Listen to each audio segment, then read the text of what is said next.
Hi, and welcome again to Terminology Tuesday. Today we're going to be talking about naming of plants and how we talk about them. So we're going to specifically talk about common names and Latin binomials. Common names are the names that people give to a plant that they become familiar with, and it's usually somehow descriptive. Like this plant I'm standing next to is commonly called snow square stem because it has white flowers and a square stem. But it's also called salt and pepper bush because it has white and black flowers. And it's also called pineland square stem because pineland kind of describes where it was one person found it, for instance.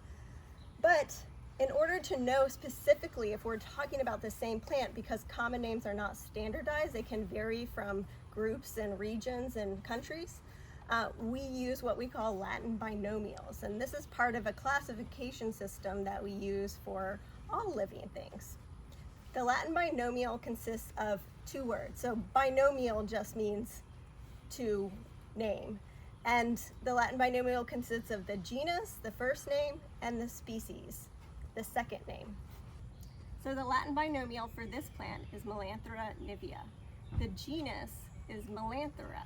And that name is always capitalized. The genus is always capitalized. And the genus includes other species. There are many other species within the genus of Melanthera, but this specific species is Nivea. And so that is the second name of this plant. And that's also known as the specific epithet. So Melanthera is capitalized and Nivea is not capitalized. The specific epithet is never capitalized. So the Latin binomials, using Latin is difficult to learn and it can be intimidating. It's a lot of syllables, but it's definitely worth it because it's standardized and it's specific. And so it's necessary to learn and use the Latin binomials once you start getting deeper into botany. If you're early in schooling, I would definitely recommend taking a Latin class because the Latin binomial often have terms that describe the plant in some way. And it would be good to know what those terms translate to.